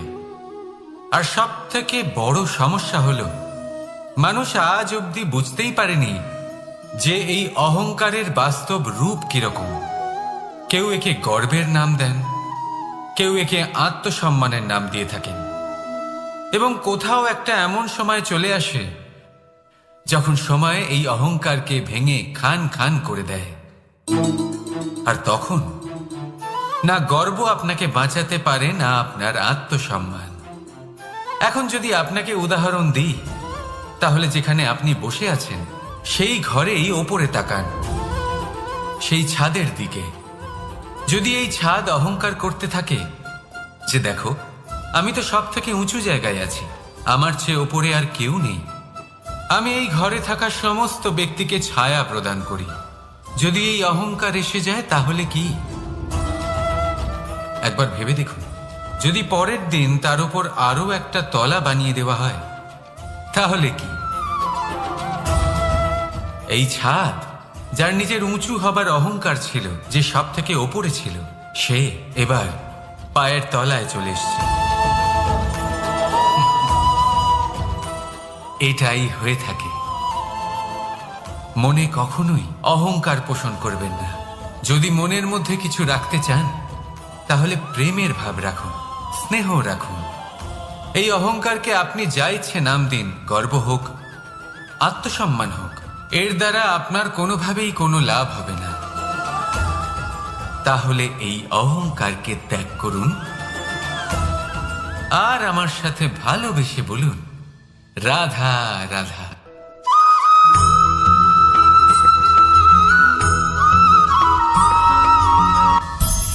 সংসারে অনেক সময় এরকম হয় যে আমরা খুব সমস্যায় থাকি, খুব বিপদের মধ্যে থাকি, আর সেই সমস্ত মানুষ যারা আমাদের কাছের মানুষ, আমাদের আপনজন, তারা আমাদের ত্যাগ করে চলে যান।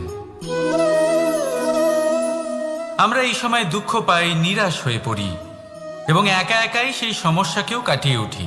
এবার পরিস্থিতি যেমন খুশি হোক না কেন, সেই সব মানুষ যারা এমন সময় আপনাকে ত্যাগ করেছেন তাদের প্রতি ক্রুদ্ধ হওয়া, অভিমান করা, এটা অনুচিত। আমি বলবো তাদের প্রতি কৃতজ্ঞ থাকুন। আমি বলবো তাদের ধন্যবাদ জানান যে তারা এমন সময় আপনার সঙ্গ ত্যাগ করেছেন যখন আপনার তাদের সব থেকে বেশি প্রয়োজন ছিল। কারণ দেখুন, হয় তাদের বিশ্বাস ছিল যে আপনি নিজেই এই বিপদ থেকে বেরিয়ে আসতে পারবেন, বা তাদের ত্যাগ করার জন্য আপনি নিজের উৎসাহ বাড়িয়ে তুললেন, আপনি নিজের শক্তি বাড়ালেন এবং নিজে সেই সমস্যা থেকে বেরিয়ে আসলেন। নিজের খারাপ সময়কে আপনি নিজেই ভালো সময় করে তুললেন। শেষ পর্যন্ত আপনি আরো শক্তিশালী হয়ে উঠলেন, আরো শ্রেষ্ঠ হয়ে উঠলেন। আর এটাই তো আপনার বিজয়, যার কারণ হলো তাদের আপনাকে ত্যাগ করা। তাহলে তাদের ধন্যবাদ জানান আর আমার সাথে ভালোবেসে বলুন, রাধা রাধা।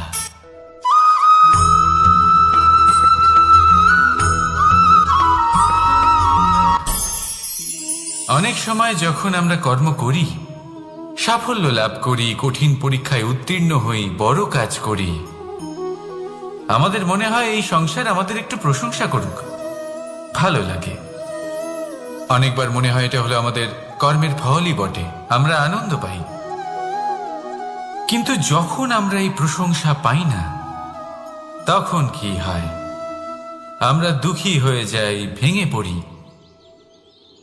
মনে হয় যেন আমার জন্য কেউ চিন্তাই করে না, এমন মনে হয় যেন আমাদের আনন্দে অন্য কেউ আনন্দই পায় না। অনেক রকম ভাবনা আসে। কিন্তু আমি আপনাকে একটা প্রশ্ন করতে চাই, আপনি যে কাজই করেন না কেন, যে কর্মই করেন না কেন, তা কি শুধুমাত্র প্রশংসার জন্য করেন? যদি এরকম হয়ে থাকে তাহলে সেই ভাবনা এক্ষুনি ত্যাগ করুন, কারণ এই প্রকৃতি আমাদের অন্য শিক্ষা দেয়।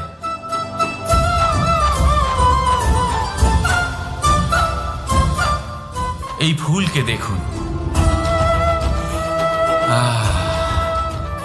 এই যে ফুলের সুবাস, যা আমার মনকে উচ্ছ্বসিত করে তোলে, মনে শক্তির সঞ্চার করে, এই সুগন্ধ। কিন্তু ভেবে দেখুন, ফুলের কিন্তু এই কাজ করার জন্য কোনো প্রশংসারই প্রয়োজন হয় না। এটাই হলো প্রকৃতির শিক্ষা। যিনি সৎ হন, সৎকর্ম করেন, তার কোনো প্রশংসার প্রয়োজন হয় না, কারণ ওনার কর্মই হলো ওনার সুবাস। মনে রাখবেন, আতর নকল ফুলে দেওয়া হয়, প্রকৃত ফুলের তার কোনো প্রয়োজন হয় না। সেইভাবেই আপনিও কর্ম করতে থাকুন শুভ চিন্তা নিয়ে। এই মনকে সব সময় শান্ত রাখুন, স্বচ্ছ রাখুন। যদি এরকম করেন তাহলে আপনার কর্ম এমন সুবাস ছড়াবে যে আপনার জীবনে শুধু এবং শুধুমাত্র আনন্দই থাকবে। তাহলে এই আনন্দ সহকারে বলুন, রাধা রাধা।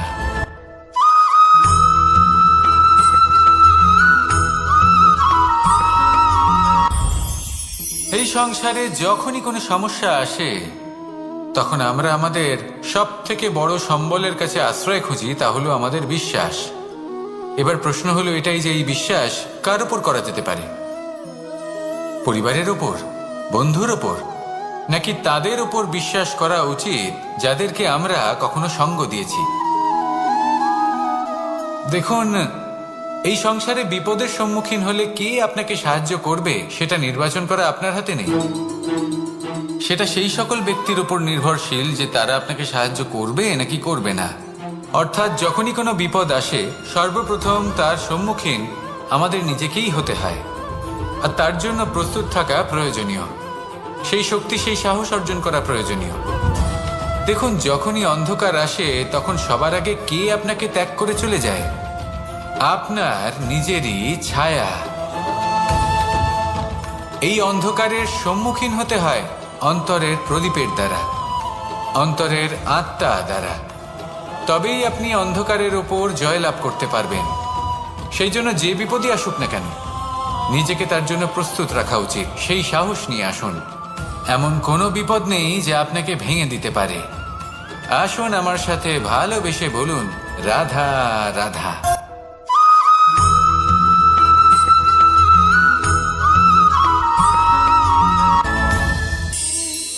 এই সংসারে এমন কোনো পর্বত নেই যা এতটাই উঁচু যে মানুষ তার শিখরে পৌঁছতে পারবে না, তাকে অতিক্রম করতে পারবে না। এই সংসারে এমন কোনো সাগর নেই যা কিনা এতটাই গভীর যেখানে মানুষ তার তলদেশে পৌঁছে ফিরে আসতে পারবে না।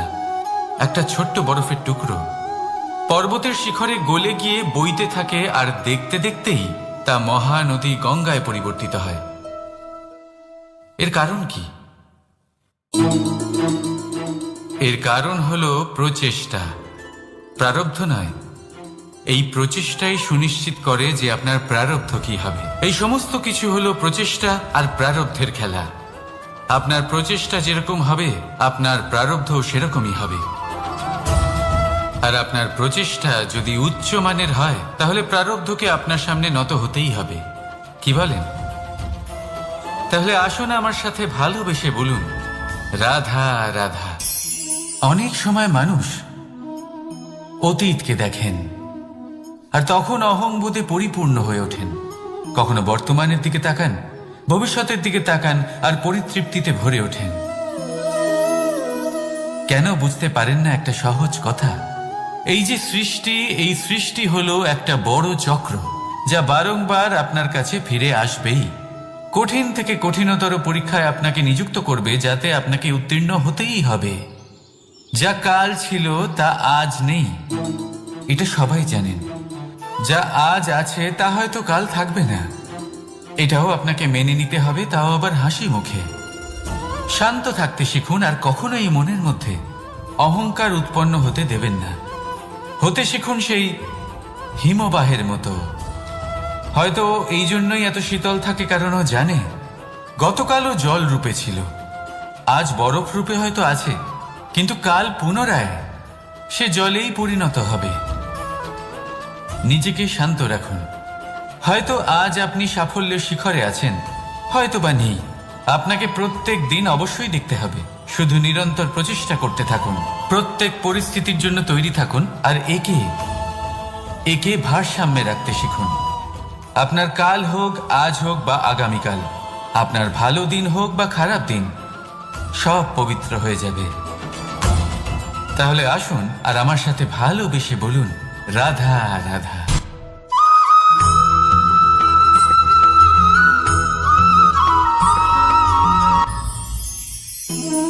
জীবনে ক্ষমা চাওয়া তাও কিছুটা সহজ, ক্ষমা করতে পারা অত্যন্ত কঠিন। ক্ষমা 2 অক্ষরের এই শব্দ হতে পারে, কিন্তু অত্যন্ত বড় এই শব্দ, অত্যন্ত গুরুত্বপূর্ণ এই শব্দ। কখনো কখনো অন্য কাউকে ক্ষমা করে দেওয়া তাও কিছুটা সহজ কাজ, কিন্তু নিজেকে ক্ষমা করতে পারা অত্যন্ত কঠিন হয়ে দাঁড়ায়। অতীতে যদি আমাদের এমন কোনো ভুল হয় যে কারণে আমরা নিজেকে ক্ষমা করতে পারি না, অনেক সময় এমন কিছু ভুল করে বসি যে বিষয় শুধু আমরাই জানি, কিন্তু আমরা নিজেকে ক্ষমাই করতে পারি না। আর আমাদের বিকাশ সেখানেই স্তব্ধ হয়ে যায়।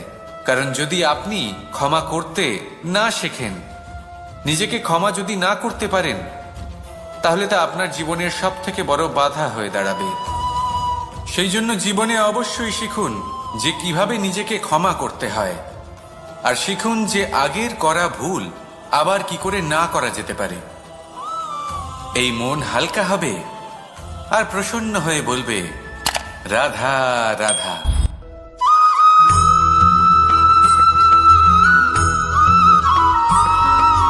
দোল উৎসবে এই সমগ্র সংসার রং নিয়ে খেলা করে, কিন্তু এই রঙের সারমর্ম এই সংসার কি জানে? কখনো দেখেছেন একটা চিন্তিত মুখ শুধুমাত্র রঙের স্পর্শ পেয়ে আনন্দিত হয়ে ওঠে। দোল, দোলে আমরা কি করি? পুরাতনকে ত্যাগ করি আর নতুনকে স্বাগত জানাই। শিশিরকে বিদায় জানিয়ে এক সুন্দর, এক নতুন ঋতুকে আগমন জানাই। দুশ্চিন্তা দূর করে আসার নতুন রঙে রঙিন হয়ে ওঠা, নিজেকে আনন্দিত করা, এটাই তো হলো দোল। এবার দোলের একটা ব্যাপার আছে, দুটো রঙে একসাথে রঙিন হওয়া যায় না। একটা রং উঠলে তবেই আরেকটা রং লাগা সম্ভব।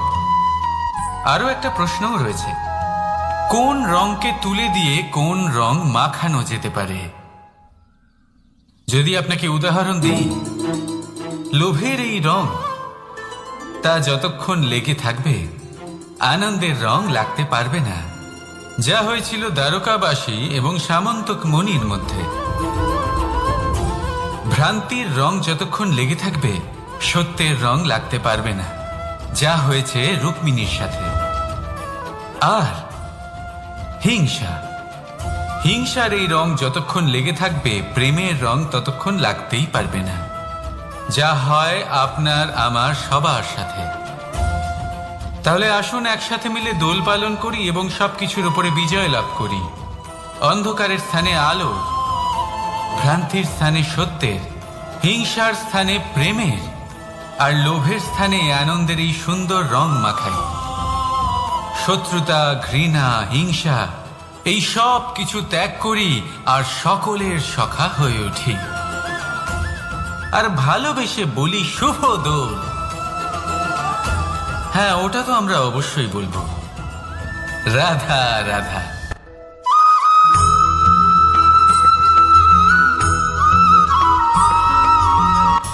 আমার কাছে যশোদা মা যেমন, আমার কাছে দেবকী মা যেমন, আমার কাছে ঠিক তেমনই হলেন গোমাতা। এবার ভেবে দেখার বিষয় হলো এটা যে এই সংসারে অসংখ্য প্রাণী আছে, একজন গাইকে একজন মায়ের মর্যাদা কেন দেওয়া হয়? তাহলে এর অনেকগুলো কারণ আছে। এই গাই অর্থাৎ গোমাতা, এনারা হলেন অত্যন্ত শান্ত, শান্তি প্রিয়, কখনো কারোর কোনো ক্ষতি করতেই পারেন না। গোমাতা যে দুধ নিজের বাছুরকে পান করান সেই দুধই আমাদেরও দেন। সেই দুধ পান করে আমরা শক্তি লাভ করি। এই দুধ থেকে আমরা মাখন, ঘি, পায়েস এইসব সুস্বাদু খাবার লাভ করি। গোমাতার গোবর আমাদের জ্বালানি হিসেবে সাহায্য করে, যার ফলে খুব কম সংখ্যক কাঠ ব্যবহার করা যায় এবং বেশিরভাগ জঙ্গল সুরক্ষিত থাকে। গোমাতার গোমূত্র, সেটাও আমাদের কাছে লাভজনক। এর দ্বারা আমরা অনেক রোগ থেকে মুক্তি লাভ করতে পারি। গোমাতা যখন একটি বাছুরকে জন্ম দেন তখন সেই বড় হয়ে আমাদের ক্ষেত কর্ষণ করে। সেই জন্য গাইকেও জীবনে মায়ের মর্যাদা দেবেন। যতটা সম্ভব তাকে সেবা করুন এবং ভালোবেসে তাকে পালন করুন। এই মন নিজে থেকেই প্রসন্ন হয়ে বলবে রাধা রাধা।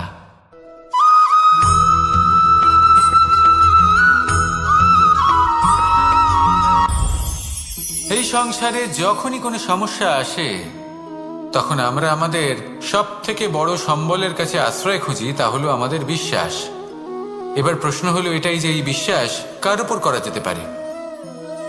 পরিবারের উপর, বন্ধুর উপর, নাকি তাদের উপর বিশ্বাস করা উচিত যাদেরকে আমরা কখনো সঙ্গ দিয়েছি? দেখুন, এই সংসারে বিপদের সম্মুখীন হলে কে আপনাকে সাহায্য করবে সেটা নির্বাচন করা আপনার হাতে নেই। সেটা সেই সকল ব্যক্তির উপর নির্ভরশীল যে তারা আপনাকে সাহায্য করবে নাকি করবে না। অর্থাৎ যখনই কোনো বিপদ আসে সর্বপ্রথম তার সম্মুখীন আমাদের নিজেকেই হতে হয়, আর তার জন্য প্রস্তুত থাকা প্রয়োজনীয়। সেই শক্তি, সেই সাহস অর্জন করা প্রয়োজনীয়। দেখুন, যখনই অন্ধকার আসে তখন সবার আগে কে আপনাকে ত্যাগ করে চলে যায়? আপনার নিজেরই ছায়া। এই অন্ধকারের সম্মুখীন হতে হয় অন্তরের প্রদীপের দ্বারা, অন্তরের আত্মা দ্বারা। তবেই আপনি অন্ধকারের ওপর জয়লাভ করতে পারবেন। সেই জন্য যে বিপদই আসুক না কেন নিজেকে তার জন্য প্রস্তুত রাখা উচিত। সেই সাহস নিয়ে আসুন। এমন কোনো বিপদ নেই যে আপনাকে ভেঙে দিতে পারে। আসুন আমার সাথে ভালোবেসে বলুন, রাধা রাধা।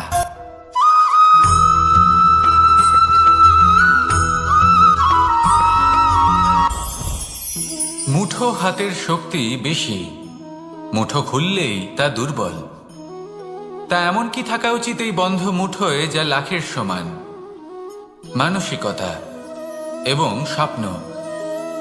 মানুষ জন্মগ্রহণ করে, তার মানসিকতা সময়ের সাথে উন্নত হয়। মানসিকতা অনুযায়ী সে স্বপ্ন দেখে, আর সেই স্বপ্ন সার্থক করতে সে পরিশ্রম করতে থাকে। কিন্তু খুব গুরুত্বপূর্ণ একটা কথা আছে যা আপনার মনে রাখা উচিত। আপনার এই মানসিকতা, আপনার এই স্বপ্ন, তা যেন আপনার নিয়ন্ত্রণে থাকে। আপনার বন্ধ মুঠোয় যেন এর লাগাম থাকে, আপনি যেন এর প্রভু হন। যদি তা হয় তবেই আপনি লাভবান হবেন। যদি এরা আপনাকে নিয়ন্ত্রণ করতে থাকে, যদি আপনার মুঠো খুলে যায়, না পথ আপনার নিয়ন্ত্রণে থাকবে, না মানসিকতা থাকবে, না স্বপ্ন নিয়ন্ত্রণে থাকবে। আর যদি তাই হয় তাহলে আপনি আপনার ভবিষ্যৎ নষ্ট করে ফেলবেন। তাই নিয়ন্ত্রণ করতে শিখুন নিজের বিচার বুদ্ধি, নিজের মানসিকতা, নিজের স্বপ্নকে। নিজের এই স্বপ্ন পূরণ করুন আর আমার সাথে ভালোবেসে বলুন, রাধা রাধা।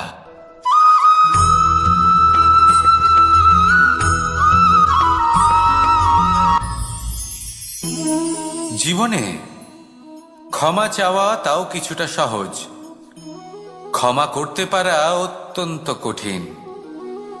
ক্ষমা 2 অক্ষরের এই শব্দ হতে পারে, কিন্তু অত্যন্ত বড় এই শব্দ, অত্যন্ত গুরুত্বপূর্ণ এই শব্দ। কখনো কখনো অন্য কাউকে ক্ষমা করে দেওয়া তাও কিছুটা সহজ কাজ, কিন্তু নিজেকে ক্ষমা করতে পারা অত্যন্ত কঠিন হয়ে দাঁড়ায়।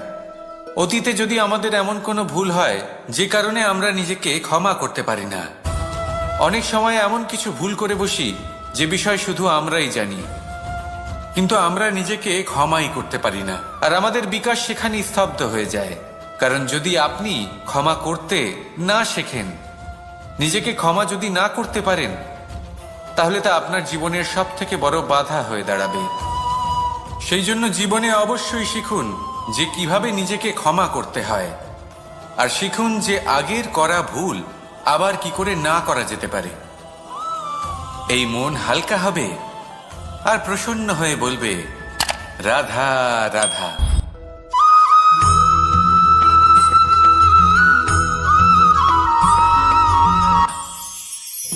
আমি রাধাকে ভালোবাসি, আর এই কথাটা সমগ্র সংসার জানে। আর সময় অন্তরে লীলার দ্বারা, বিভিন্ন ঘটনা দ্বারা, কর্মের দ্বারা আমি নিজের এই ভালোবাসা রাধার সামনে প্রকাশ করি। এবার আপনি বলবেন, এসবের কি প্রয়োজন? রাধা কি এই কথা জানে না যে কৃষ্ণ তাকে কতটা ভালোবাসে? অবশ্যই জানে, কিন্তু এই যে ভালোবাসা, তা মনে রেখে দেওয়ার জন্য নয়, তা প্রকাশ করার জন্য। আর বারংবার এই ভালোবাসাকে প্রকাশ করা উচিত, উচিত সময় এবং উচিত সুযোগ দেখে। কিরকম? এবার যদি আপনি প্রেমীর সাথে কোনো উৎসবে থাকেন, তাহলে তার সাথে নৃত্য সঙ্গীত করুন। যদি ভিড়ের মাঝে থাকেন, তখন প্রেমীকে সম্মান করুন, একান্তে প্রসাধন করুন। দুঃখের সময় তার হাত ধরে থাকুন, সুখের সময় আলিঙ্গন করে রাখুন। এই প্রেম যত প্রকাশ করবেন, ততই এই প্রেমের বৃদ্ধি হবে। এই প্রেম আরো বেশি গভীর হবে, অটুট হবে। তাই এই প্রেমকে মনে নয়, আপনার জীবনে স্থান দিন। মন খুলে প্রকাশ করুন আর আমার সাথে ভালোবেসে বলুন, রাধা রাধা।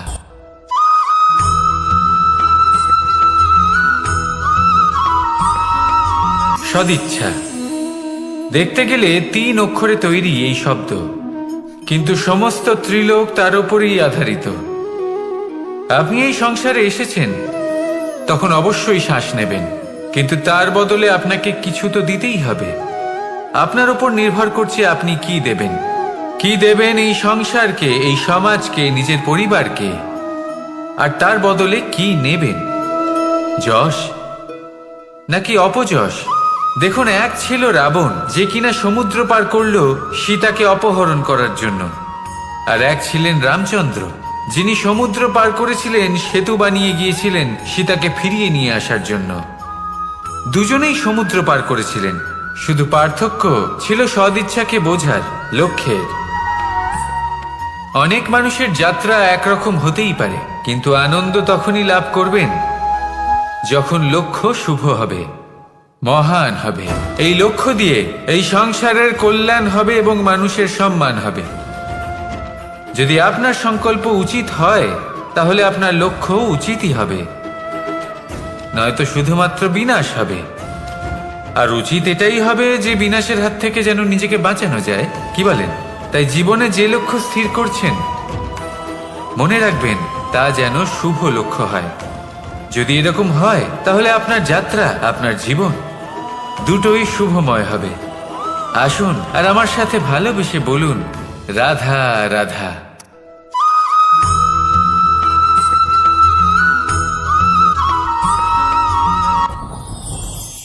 যত শক্তিশালী এই মন, তত শক্তিশালী এই শরীরও। এই যে আমাদের শরীর, এটা আসলে কি? এ হলো একটা রথের মতো। আর একটা রথ ততক্ষণ চলতে পারবে না যতক্ষণ না তাকে কোনো সারথি চালাবে। এই মন হলো শরীরের সারথি। এবার ভাবুন, যদি এই সারথি শক্তিহীন হয়, দুর্বল হয়, তাহলে এই রথের কি হবে? এটা উচিত পথে চলতে পারবে না, উচিত গতিতে চলতে পারবে না, মন মতো স্থানে এটা পৌঁছতেও পারবে না। সেই জন্য মনের শক্তি অত্যন্ত প্রয়োজনীয়। এবার মনের শক্তি আমরা কোথা থেকে লাভ করি? দৃঢ়তার শক্তি থেকে। এবার এই শক্তি আমরা কিভাবে বাড়াতে পারি? আমরা প্রতিদিন কিছু নতুন স্থির করি, কিছু ছোট কিছু বড়।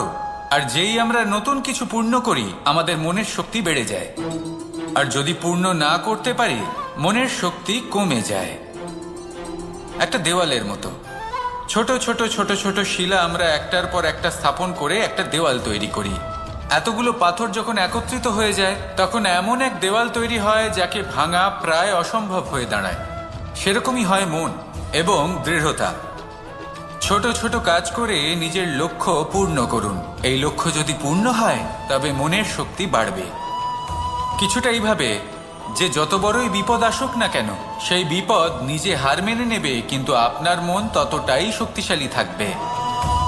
তাই মনের শক্তি বাড়াতে থাকুন, যাতে আপনি উচিত পথে চলতে পারেন, উচিত গতিতে চলেন আর মনোবাঞ্ছিত স্থানে পৌঁছতে পারেন। তবেই এই মন প্রসন্ন হয়ে বলবে, রাধা রাধা।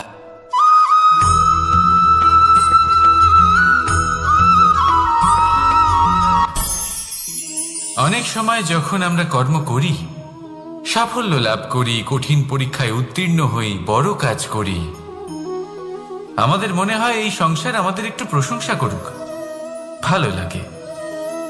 অনেকবার মনে হয় এটা হলো আমাদের কর্মের ফলই বটে, আমরা আনন্দ পাই। কিন্তু যখন আমরা এই প্রশংসা পাই না, তখন কি হয়? আমরা দুঃখী হয়ে যাই, ভেঙে পড়ি। মনে হয় যেন আমার জন্য কেউ চিন্তাই করে না। এমন মনে হয় যেন আমাদের আনন্দে অন্য কেউ আনন্দই পায় না। অনেক রকম ভাবনা আসে। কিন্তু আমি আপনাকে একটা প্রশ্ন করতে চাই, আপনি যে কাজই করেন না কেন, যে কর্মই করেন না কেন, তা কি শুধুমাত্র প্রশংসার জন্য করেন? যদি এরকম হয়ে থাকে তাহলে সেই ভাবনা এক্ষুনি ত্যাগ করুন। কারণ এই প্রকৃতি আমাদের অন্য শিক্ষা দেয়।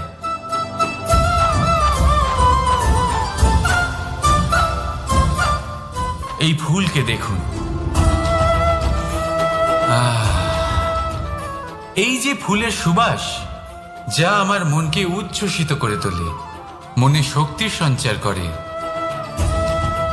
এই সুগন্ধ। কিন্তু ভেবে দেখুন, ফুলের কিন্তু এই কাজ করার জন্য কোনো প্রশংসারই প্রয়োজন হয় না। এটাই হলো প্রকৃতির শিক্ষা। যিনি সৎ হন, সৎকর্ম করেন, তার কোনো প্রশংসার প্রয়োজন হয় না, কারণ ওনার কর্মই হলো ওনার সুবাস। মনে রাখবেন, আতর নকল ফুলে দেওয়া হয়, প্রকৃত ফুলের তার কোনো প্রয়োজন হয় না। সেইভাবেই আপনিও কর্ম করতে থাকুন শুভ চিন্তা নিয়ে। এই মনকে সব সময় শান্ত রাখুন, স্বচ্ছ রাখুন। যদি এরকম করেন তাহলে আপনার কর্ম এমন সুবাস ছড়াবে যে আপনার জীবনে শুধু এবং শুধুমাত্র আনন্দই থাকবে। তাহলে এই আনন্দ সহকারে বলুন, রাধা রাধা।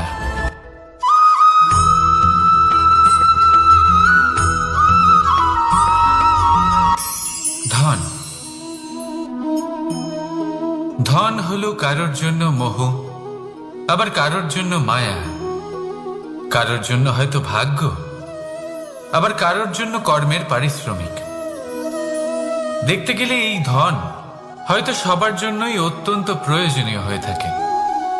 সেই জন্যই তো মানুষ নিজের সমস্ত জীবন অতিবাহিত করেন এই ধন অর্জন করার জন্য। অনেক মানুষ এমনও হয় যাদের সমস্ত জীবন এই ধন অর্জন করতেই কেটে যায়। প্রত্যেক মানুষই চেষ্টা করেন যেন তিনি ধনী হন, যত সম্ভব বেশি ধন অর্জন করতে পারেন, সম্পন্ন থাকতে পারেন। আর তা হবে নাই বা কেন? কারণ এটাই হলো এমন এক বস্তু যা আদান প্রদান এমন নানান কাজে আসে।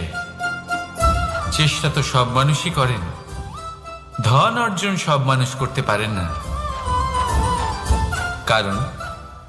কারণ হলো এটাই যে মানুষ ভাবেন যে তার কাছে কিছু ধন এলে তারপর তিনি কিছু করে দেখাবেন, আর ধন ভাবে যদি এই মানুষ কিছু করে দেখান তাহলে আমি তার কাছে আসব। সেই জন্য কিছু করে দেখান, এমন শ্রেষ্ঠ কাজ করে দেখান যাতে ধন নিজেই আপনার কাছে ছুটে আসে। যদি আপনি ধন লাভের আশায় ছোটেন তাহলে আপনি নিজের সন্তোষ ভাব হারিয়ে ফেলবেন। কিন্তু এই সম্পত্তি যদি আপনার কাছে ছুটে আসে তাহলে আপনাকে মহান বলা হবে। সেই জন্য কাজ করুন, শ্রেষ্ঠ কাজ করে দেখান, দেখবেন এই ধন ফলস্বরূপ আপনার কাছে আসবেই আসবে। তাহলে আসুন আমার সাথে ভালোবেসে বলুন, রাধা রাধা।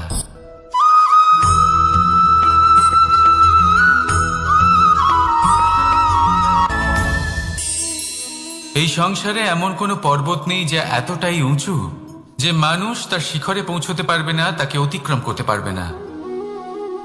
এই সংসারে এমন কোনো সাগর নেই যা কিনা এতটাই গভীর যেখানে মানুষ তার তলদেশে পৌঁছে ফিরে আসতে পারবে না। একটা ছোট্ট বরফের টুকরো পর্বতের শিখরে গলে গিয়ে বইতে থাকে, আর দেখতে দেখতেই তা মহানদী গঙ্গায় পরিবর্তিত হয়। এর কারণ কি? এর কারণ হলো প্রচেষ্টা, প্রারব্ধ নয়। এই প্রচেষ্টাই সুনিশ্চিত করে যে আপনার প্রারব্ধ কি হবে। এই সমস্ত কিছু হলো প্রচেষ্টা আর প্রারব্ধের খেলা। আপনার প্রচেষ্টা যেরকম হবে আপনার প্রারব্ধ সেরকমই হবে। আর আপনার প্রচেষ্টা যদি উচ্চ মানের হয় তাহলে প্রারব্ধকে আপনার সামনে নত হতেই হবে। কি বলেন? তাহলে আসুন আমার সাথে ভালোবেসে বলুন, রাধা রাধা। অনেক সময় মানুষ অতীতকে দেখেন আর তখন অহংবোধে পরিপূর্ণ হয়ে ওঠেন। কখনো বর্তমানের দিকে তাকান, ভবিষ্যতের দিকে তাকান আর পরিতৃপ্তিতে ভরে ওঠেন। কেন বুঝতে পারেন না একটা সহজ কথা? এই যে সৃষ্টি, এই সৃষ্টি হলো একটা বড় চক্র যা বারংবার আপনার কাছে ফিরে আসবেই। কঠিন থেকে কঠিনতর পরীক্ষায় আপনাকে নিযুক্ত করবে যাতে আপনাকে উত্তীর্ণ হতেই হবে। যা কাল ছিল তা আজ নেই, এটা সবাই জানেন। যা আজ আছে তা হয়তো কাল থাকবে না, এটাও আপনাকে মেনে নিতে হবে, তাও আবার হাসি মুখে। শান্ত থাকতে শিখুন আর কখনোই মনের মধ্যে অহংকার উৎপন্ন হতে দেবেন না। হতে শিখুন সেই হিমবাহের মতো। হয়তো এই জন্যই এত শীতল থাকে কারণ ও জানে গতকালও জল রূপে ছিল, আজ বরফ রূপে হয়তো আছে, কিন্তু কাল পুনরায় সে জলেই পরিণত হবে। নিজেকে শান্ত রাখুন। হয়তো আজ আপনি সাফল্যের শিখরে আছেন, হয়তো বা নেই। আপনাকে প্রত্যেক দিন অবশ্যই দেখতে হবে। শুধু নিরন্তর প্রচেষ্টা করতে থাকুন, প্রত্যেক পরিস্থিতির জন্য তৈরি থাকুন, আর একে ভারসাম্যে রাখতে শিখুন। আপনার কাল হোক, আজ হোক বা আগামীকাল, আপনার ভালো দিন হোক বা খারাপ দিন, সব পবিত্র হয়ে যাবে। তাহলে আসুন আর আমার সাথে ভালোবেসে বলুন, রাধা রাধা।